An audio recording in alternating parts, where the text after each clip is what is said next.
Hello बच्चों, अस्सलाम वालेकुम। Welcome to Shahid Saras education point. कैसे आप सब? बढ़िया।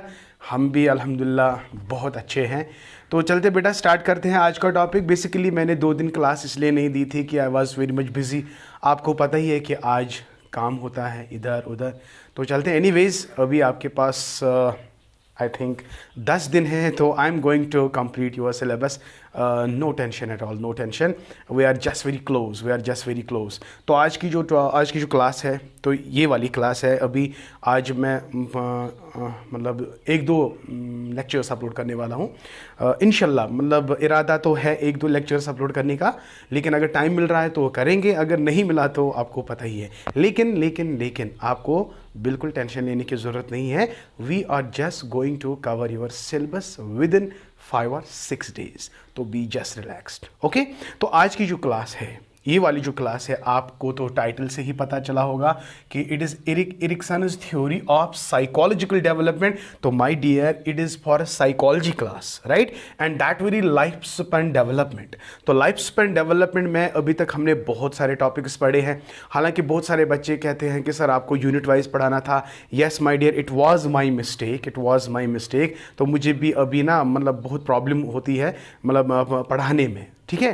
प्रॉब्लम नॉट पढ़ाने में, बट मैं आपका सोच रहा हूँ कि कभी मैं एक टॉपिक उठाता हूँ, कभी मैं दूसरा टॉपिक उठाता हूँ, लेकिन it was my first mistake. मैं आई हैव अंडरस्टूड नाउ कि बेटर इज़ कि यूनिटाइजेशन बेटर रहती है। तो आई एग्री विद यू। बहुत सारे बच्चों ने कमेंट किया था सर आप यूनिट वाइज। तो कोई बात नहीं बेटा, आज आप मैनेज कर ले। जो बाकी दूसरे बैच आएंगे तो उनके लिए हम अलग अलग से यूनिटाइजेशन रखेंगे। तो सबसे अच्छी बात है बेटा, हम आपसे सीखते हैं और आप मुझसे सीखते हैं। तो ये ऐसा ही मतलब ये कारवां जो है वो चलता रहेगा।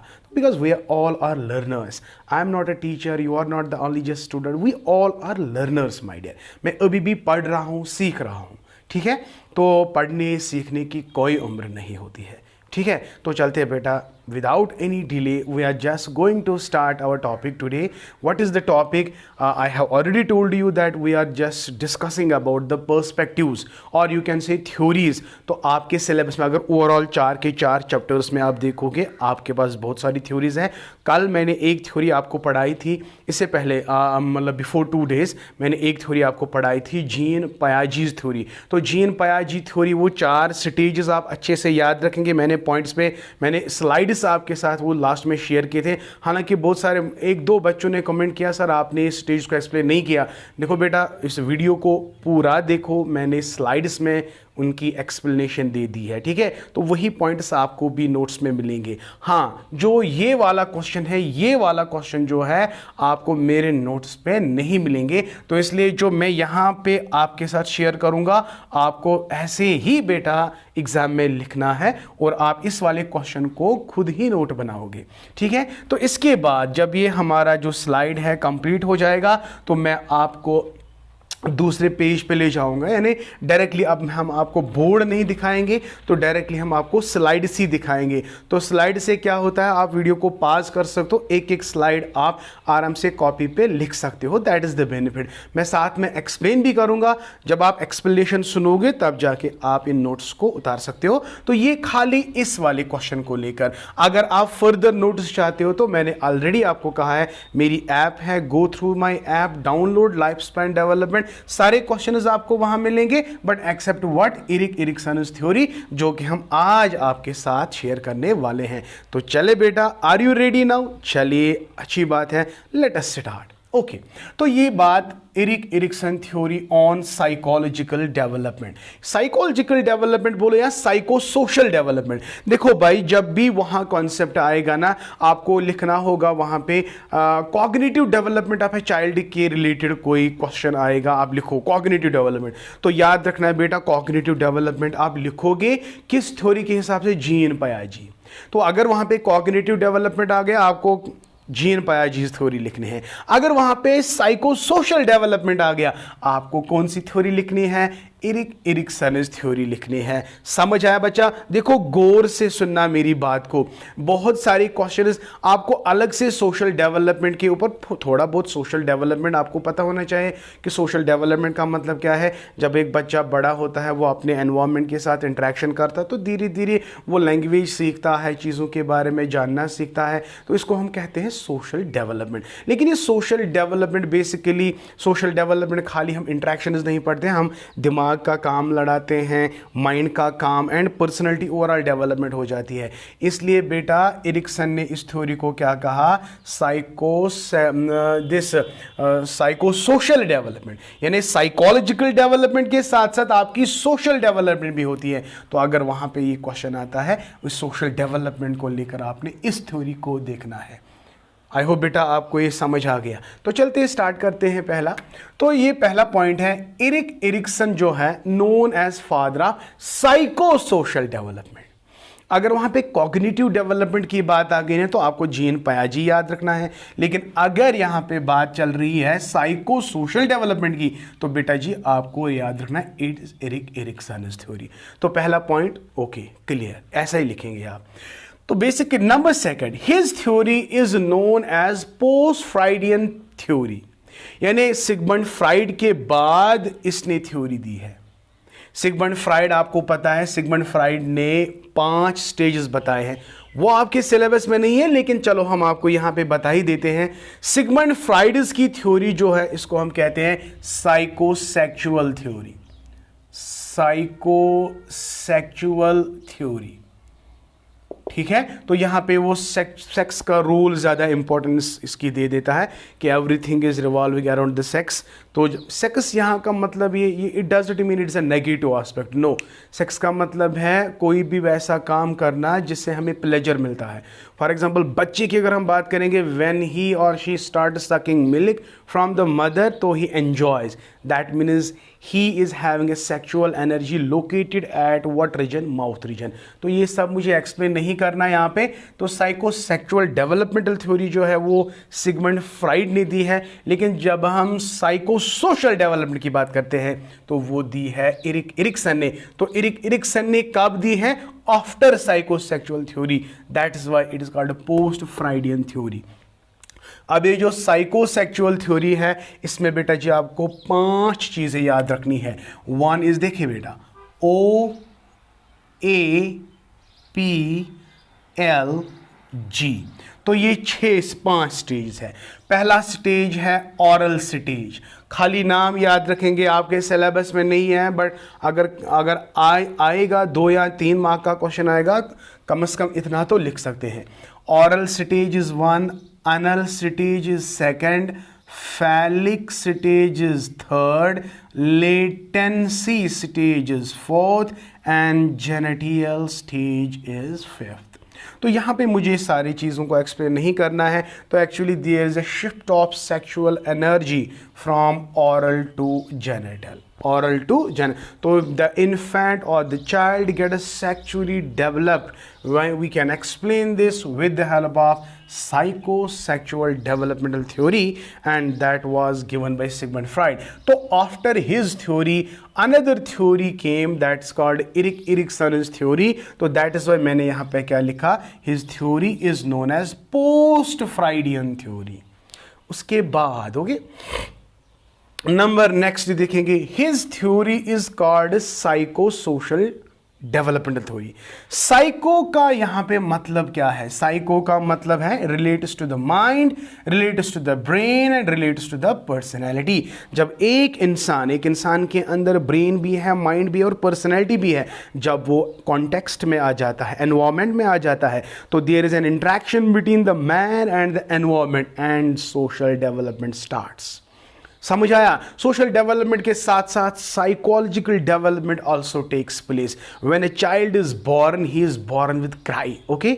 तो इसको क्राइसिस होती है, बचपन से लेकर जवानी तक इसको भाई स्ट्रगल करना पड़ता है। तो that's why psychological crisis term जो है, साइकोलॉजिकल क्राइसिस थ्योरी भी इसको कहते हैं। साइकोलॉजिकल क्राइसिस ये कभी आ सकता है। तो साइकोलॉजिकल क्राइसिस थ्योरी भी इसका नाम है, इरिक एरिक्सन्स थ्योरी। क्यों? क्योंकि when a child is born he has to struggle. Because वो बोल नहीं सकता, सुन नहीं सकता, सॉरी सुन सकता है लेकिन समझ नहीं सकता, धीरे धीरे चल नहीं सकता, तो इसको बहुत सारी प्रॉब्लम्स का सामना करना पड़ता है। ठीक है, तो वो चलेगा कैसे? जब पेरेंट उसके साथ होंगे। Parent is external thing in the environment, right? तो जब ये बच्चा आहिस्ता आहिस्ता एनवायरमेंट के साथ डील करते तो आहिस्ता आहिस्ता आहिस्ता आहिस्ता ये ग्रो होने लगता है, डेवलप होने लगता है। इसके अंदर बहुत सारी चीज़ें आती है जिसकी वजह से ये डेवलप होता है।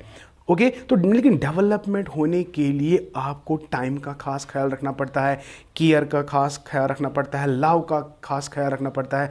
ये सारी चीज़ें अगर हम बच्चे को प्रोवाइड करेंगे तो there will definitely a very good and positive growth, otherwise negative growth. I hope बेटा आपको मेरी बात समझ आ रही है। When a child is born, अगर हम इसको नेग्लेक्ट करेंगे, इसको टाइम पे खाना नहीं देंगे, टाइम नहीं देंगे, केयर नहीं करेंगे, तो सच बोलो बेटा, कमेंट सेक्शन में ज़रूर बताएगा क्या वैसा बच्चा अच्छी तरह से डेवलप होगा। अरे भाई, अगर कोई आपकी फैमिली, अल्लाह ताला बचें, कोई फैमिली ब्रोकन फैमिली है, उसमें बच्चा मतलब जन्म लेता है, तो लेकिन जन्म लेने के बाद ये ब्रोकन फैमिली और ज़्यादा डिस्टर्ब्ड हो जाती है, तो ये disturbance of the family environment किसके ऊपर आएगा बेटा? बच्चे पे। तो आप सच बोलो, ये बच्चा जो है क्या वो ग्रो कर पाएगा? एग्जैक्टली नहीं कर पाएगा यार, उसमें बहुत सारी प्रॉब्लम्स होंगी, तो इसको क्राइसिस उठेंगे ना, तो इन्हीं क्राइसिस के साथ डील करना होता है बच्चे को, तो ये आगे जाता है, ग्रो करता है। तो दैट इज़ वाई हर किसी स्टेज में टेंशन होता है, परेशानी होती है, लेकिन we have to struggle with these परेशानीज, we have to struggle with these hardships and we have to move on, we have to move on. Okay, तो आगे आगे देखेंगे, बहुत मज़ा आने वाला है। ये बहुत मैं थोड़ा नटशल में बताऊंगा कि क्या क्या हो रहा है, क्या कौन कौन सी चीज़ें आपको याद रखनी है, फिर स्लाइड्स में आपको याद करना है, समझाऊंगा मैं, फिर आपको याद करना है। मसला क्या है आपके साथ? याद करना, समझना तो बाद में समझेंगे, लेकिन अभी फ़िलहाल आपका एग्ज़ाम है, आप कंसंट्रेट करोगे कि सर के जो सर जितने भी पॉइंट्स हमें बताएंगे हमें उसको पकड़ना है, समझेंगे बाद में, कोई बात नहीं। मतलब साथ साथ आप क्या करोगे, समझोगे भी और साथ साथ आप पॉइंट्स को भी नोट डाउन करोगे। मुझे उम्मीद है बेटा आपको बहुत ज़्यादा एंजॉय, मतलब अच्छी तरह से समझ आ रहा है और आप बहुत अच्छा एंजॉय भी कर रहे हो। ठीक है, क्या क्या कहा मैंने कि his theory is called as psycho social, relates to mind, brain और personality and social means environment. यानी साइको का मतलब यहाँ क्या है? ब्रेन भी आएगा, दिमाग, माइंड भी आएगा एंड पर्सनैलिटी भी आएगी। तो अब ये इंसान जो है अब इंटरेक्शन करेगा। सोशल का मतलब क्या है? इसका environment. Okay, now number second, अगर हम इरिक्सन की बात करेंगे, इरिक्सन कहता है कि जिस तरह ये सिगमंड फ्राइड कहता है कि एक इंसान 5 स्टेजेस से गुजरता है। There are 3, 4, 5 stages. Every child has to pass through these 4, 5 stages. इसी तरह जो इरिक्सन है वो कहता है नहीं, there are not only 4, there are not only 5, but at least there are 8 stages of man. So that is why, since it is having 8 stages, so this theory is also called as 8 stages of man. 8 stages of man was given by Erik Erikson. It is also called psychological crisis theory. It is also called as psychosocial developmental theory. It is also called Erikson's developmental theory. I hope beta it is clear to you. तो ये जो 8 stages है, अगर तो मतलब कशर पट मतलब न्याम सबुन कलाम आसे बूजमुत अफसोस दुनिया, तथ मंज छु सो सारनी हंस कथ वनान। यानी यम साथ ये बच्चे ओस, पत येल बोड़ गो, पत येल खानदर आस करना, पत येल बड़ गो, अमिस सत क्या क्या सपदन। वो जब ये बच्चा पैदा होता है ना, तो बच्चा पैदा होता है तो बहुत सारी हार्डशिप उसका सामना करना पड़ता है। खोखिश करें खतर चैलेंज आसन, तो ये चलता है गिरता है, चलता है गिरता है, चलता है गिरता है, संभलता है। संभालने के लिए पेरेंट्स है ना, संभालने के लिए एक्सटर्नल एजेंसीज है ना, समझ आ गया। लेकिन अगर ये एक्सटर्नल एजेंसीज वक्त पे नहीं होंगे तो बेटे में प्रॉब्लम होगी, बच्चे में प्रॉब्लम होगी कि नहीं होगी? एग्जैक्टली होगी। तो याद रखना बेटा, जब इंसान जन्म लेता है तो इंसान why he is born with a cry, तमिस पता आसन बस गलत जगह में। ये वर्ल्ड जो it's nothing, it's full of struggle. ये फानी दुनिया है ना, कशर पट वाना रिलीजियस टच में इसको नहीं देता हूँ, बट स्टिल अगर हम रियलिटी देखेंगे, world is not real, it has to finish. एक दिन ऐसा आएगा, इसको डिस्ट्रक्ट होना है, and we have to live in another world. Okay, मुझे ये सब नहीं कहना है, बट मैं आपको समझा रहा हूँ कि इंसान बचपन से लेकर बुढ़ापे तक कौन कौन सी चेंजेस आते हैं। बच्चे को अच्छी तरह से टाइम दो, केयर दो, लाव दो, बच्चा डेवलप हो जाएगा। अगर ये सारी चीज़ें इसको नहीं देंगे तो इसमें प्रॉब्लम आ जाएगी। सही बात बोल रहे हैं ना? सही बात बोल रहा हूँ ना? एग्जैक्टली समझ आ गया? तो ये कौन कौन से ऐसे स्टेजेस है जहाँ से बच्चे को पास होना है? तो देखिए, पहला स्टेज है ट्रस्ट वर्सेस मिसट्रस्ट। आप बच्चे को टाइम दो, बच्चे को केयर करो, बच्चे को प्यार दो, क्या डेवलप होगा? Trust develop. बच्चे को अवॉइड करो, बच्चे के साथ मत खेलो, बच्चे को केयर मत करो, लाओ मत करो, टाइम नहीं देते हो, तो बच्चे में क्या डेवलप होगा? Exactly mistrust. समझ आया? तो उसके बाद बच्चा आहिस्ता आहिस्ता सीखने की कोशिश करता है, कि खुद चलने की कोशिश करता है, तो इसमें एक ऑटोनॉमी आ जाती है। तो ऑटोनॉमी आ जाती, अगर हम इसको एनकरेज करेंगे या वह फॉर एग्जांपल जब बच्चा मतलब चलने लगता है, हम कितने खुश हो जाते हैं, हाँ चलो चलो चलो चलो चलो चलो अमिश दाब लगन, चलो चलो चलो अमिश दाब लगन। तो ये he tries to be now autonomous. ये अब कहता है कि भाई मैं इंडिपेंडेंट बनना चाहता हूँ, मैं खुद काम करना चाहता हूँ, खुद चलना चाहता हूँ। ये अभी छोटा ही होता है, बट कोशिश तो कर रहा है, कोशिश कर रहा है ना। तो कोशिश को सपोर्ट की ज़रूरत है। कौन करेगा? पेरेंट करेगा, फैमिली करेगा, रिलेशंस करेगा। तो अगर ये सब नहीं होंगे ना बेटा, तो इसमें डाउट पैदा होगा। तो इसी तरह बेटा आप इनिशिएटिव लेना चाहता है, अगर इनिशिएटिव को हम एनकरेज नहीं करेंगे तो उसके अंदर गिल्ट पैदा होगा। फॉर एग्जांपल बच्चा जब तीसरे स्टेज में होता है, फॉर एग्जांपल इसने मोबाइल फ़ोन चार्जर, हम चार्जर पे लगाते हैं, है ना, तो ये बच्चा देख रहा है कि मेरे पापा ने कैसे फ़ोन को चार्जिंग पे लगाया है। जब वो पापा इधर मतलब पापा वहाँ पे नहीं होता है, तो बच्चा क्या करता है, he try to approach towards the very that phone. तो जो एक्टिविटी बाप ने की है, किस तरह से वो मोबाइल फ़ोन को चार्ज में लगाता है, तो वो भी इसी यही एक्टिविटी कर रहा है। तो हम क्या करते हैं, अगर हमें नज़र पड़ती है तो हम उसको कहते हैं छोड़ो, ये डांट करते हैं, सो नहीं ऐसा नहीं करना है, तो हम गलत कर रहे हैं। तो हमें आहिस्ता से उसको संभालना है, भाई ऐसा नहीं करते हैं, ये करंट देगा एक्स्ट्रा व्हाटएवर, या इसको अच्छे आराम से करने देते हैं, बट नज़र भी रखेंगे। तो यहाँ का मतलब क्या है, इसको इनिशिएट करने दो यार। ये इनिशिएशन, ये अपनी एक्टिविटीज़ को इनिशिएट करना चाहता है, तो इसके अंदर गिल्ट मत करो, गिल्ट पैदा मत करो। ओके, तो it is initiative versus guilt. इसी तरह इनिशिएटिव के बाद अब ये और ज़्यादा इंडस्ट्रियल बनेगा। इंडस्ट्रियल मतलब क्या होगा, ये लाइक में असल पढ़ पानी काम कर रही को इंडस्ट्री में, इसको भी सपोर्ट चाहिए। सही बात है ना?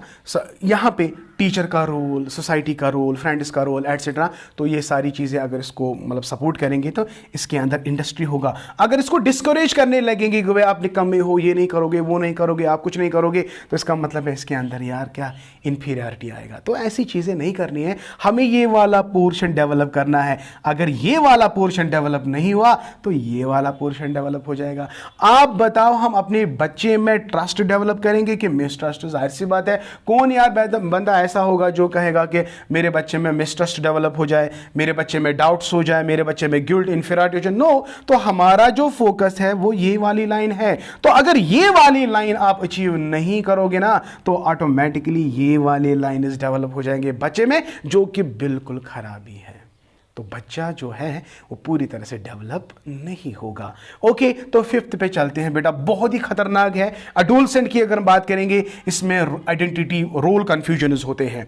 यानी आइडेंटिटी अपने आप को मतलब बड़ा स्मार्ट समझता है ना। एडोलसेंस में आपको बहुत सारी हार्मोनल चेंजेस होती है, बहुत सारे बायोलॉजिकल चेंजेस होते हैं, and it's highly problematic and plastic change, highly problematic change. तो वहां पे बच्चे के साथ कैसे बच्चा नहीं, एडोलसेंस के साथ कैसे डील करना है, तो you have to take care of that. अगर आपने अच्छे से इसके साथ ट्रीट नहीं किया तो बेटा इसमें कंफ्यूजन ही कंफ्यूजन हो जाएगा। तो इसमें बहुत सारी प्रॉब्लम्स होगी, क्राइम में मुब्तला होगा, सुसाइडल टेंडेंसीज डेवलप हो जाएंगे, डिप्रेशन, एंग्जाइटी का शिकार होगा। लेकिन ऐसा ना हो तो हमें इसके साथ उसको हमें बताना है कि you have your own identity. तो for that the support is from the parents, support is from the society, support is from the teachers and friends. Right my dear? तो अगर ऐसा है तो इसमें आइडेंटिटी डेवलप होगा।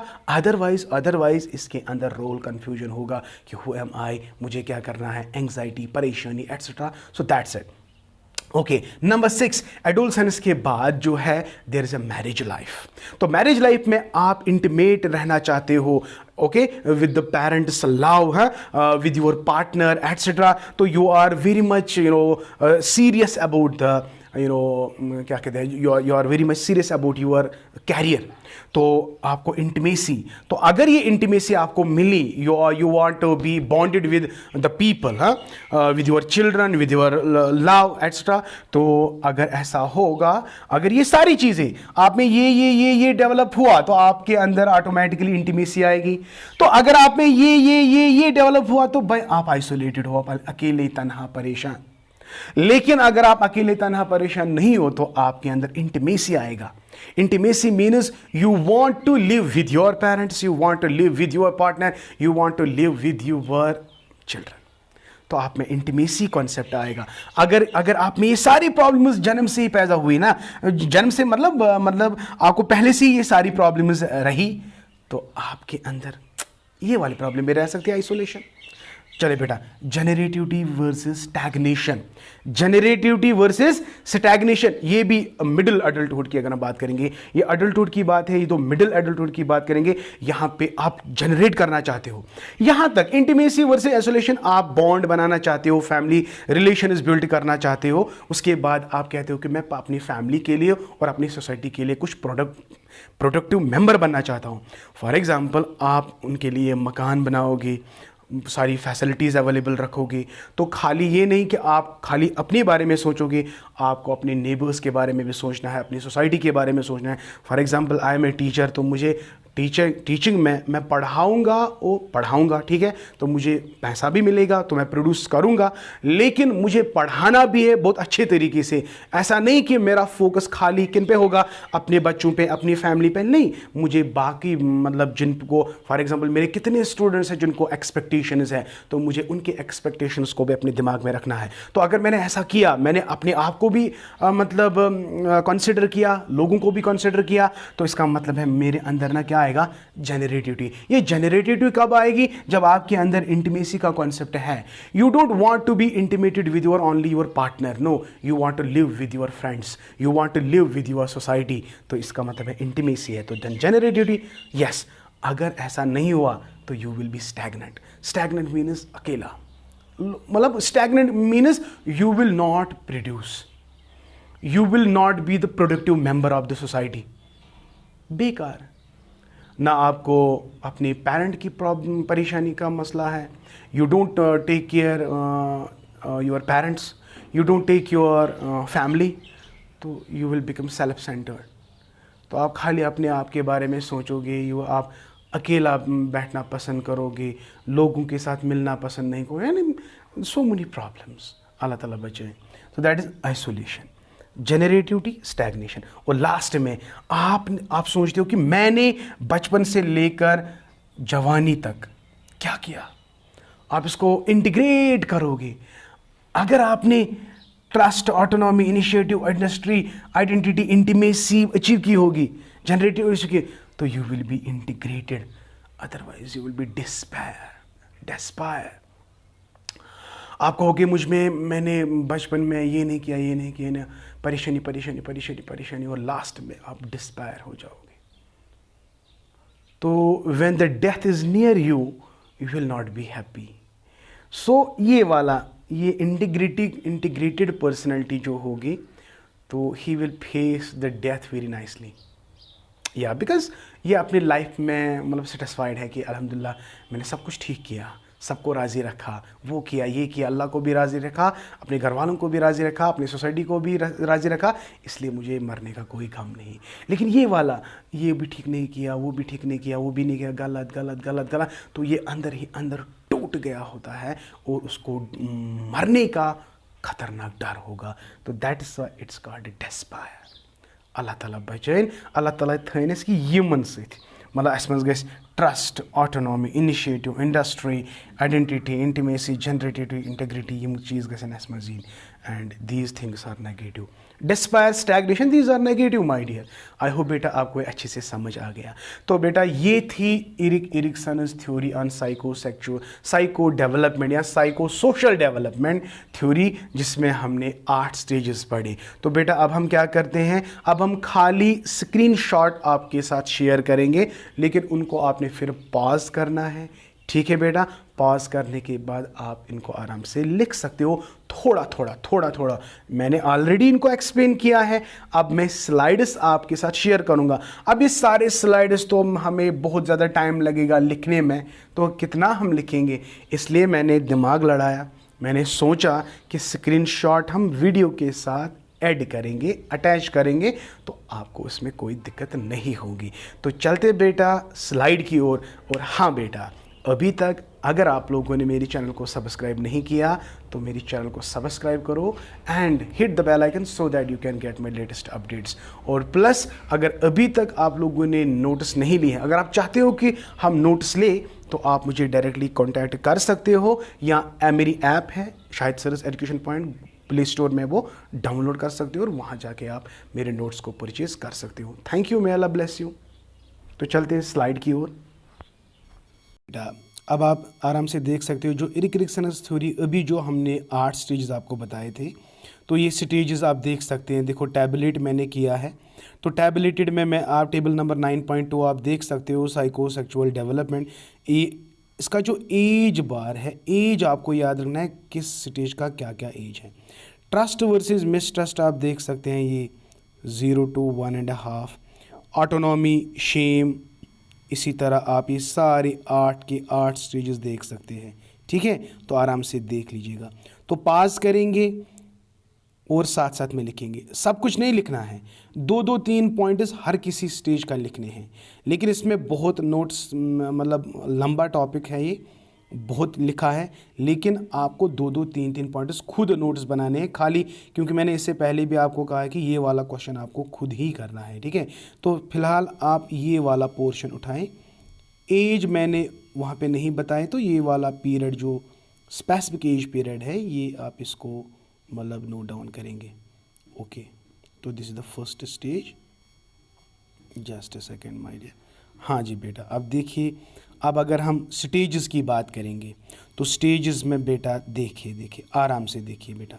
स्टेज फर्स्ट स्टेज, अब ऐसे ही आपको 8 स्टेजेस खुद लिखने हैं. तो stage first is the period of trust and mistrust.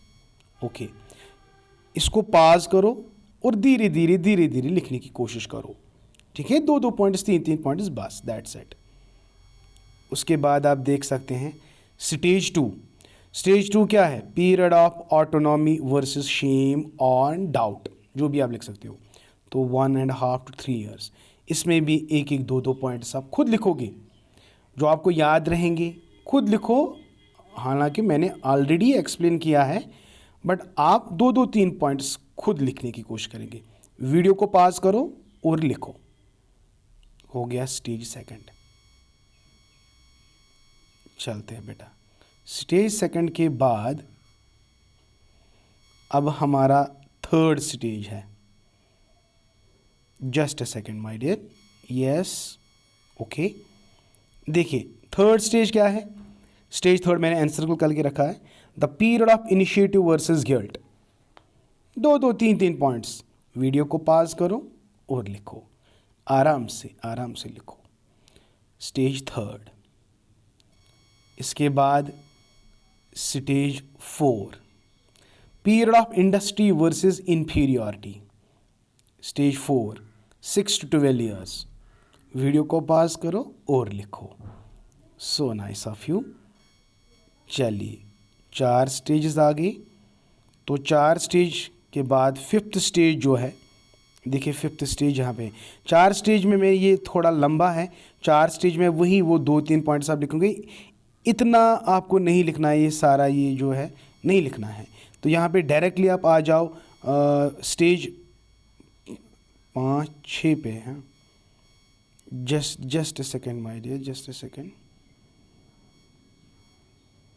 Okay, stage 4 तो स्टेज 5 जो है 4 5 यहाँ पे है, सॉरी 5 यहाँ पे है। लास्ट में लास्ट लाइन लिखिए स्टेज 5 यहाँ पे एंड पे, the period of identity versus role confusion. एक तो ये 2 लाइन्स आप लिखेंगे। This stage beginning with the advent of puberty is mark with crisis identity है, जो भी मैंने बताया था ये एडोलसेंस पीरियड का है। तो स्टेज 5 में भी थोड़े बहुत पॉइंट्स आप लिखेंगे, ये वाले पॉइंट्स। तो यहाँ पे आप देख सकते हैं क्या लिखोगे यहाँ। तो जो आपने समझा मेरी थ्योरी पे, जो मेरे लेक्चर पे क्या मतलब आपने अंडरस्टैंड किया, ये आप पढ़ लेंगे धीरे धीरे थोड़ा बहुत आप लिखने की कोशिश करेंगे।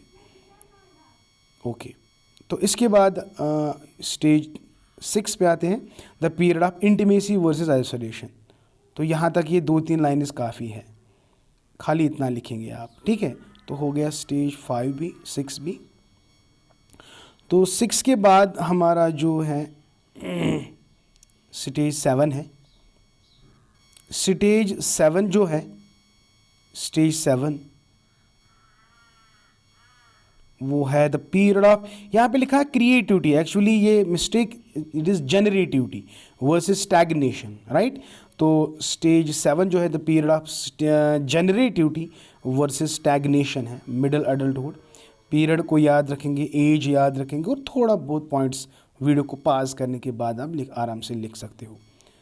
एंड आफ्टर दैट बेटा we have a last stage my dear, we have a last stage, and the last stage is the period of integrity यानी ego integrity versus despair यानी old age 65 onwards till death, right।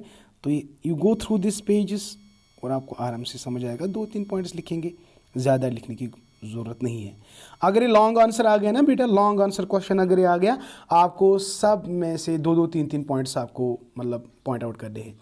But अगर वहाँ पे मतलब short answer आ गया, 1 या 2 stages खाली आपको एक्सप्लेन करने पड़ेंगे।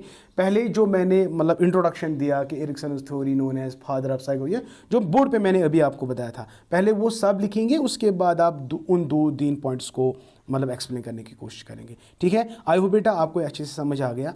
तो थोड़ी बहुत दिक्कत है आपको आज थोड़ा बहुत आपको मेहनत करनी पड़ेगी। ये वाला क्वेश्चन जो है आज ही आप कंप्लीट करो, because this is very important. तो ये हमेशा एग्जाम में आता है, फिर बाद में मत कहना कि सर हमें खबर नहीं थी। हाँ बेटा, एक चीज़ है, मैंने नोट्स पे इसको नहीं रखा था, इसलिए आपको खुद ही मेहनत करनी है, तो खुद ही लिखने की कोशिश करो। बाकी जो एक्सप्लेनेशन है वो मैंने दे दी है, आप उस एक्सप्लेनेशन से भी बहुत कुछ लिख सकते हो बेटा। You have enjoyed the lecture, तो be always happy and take care.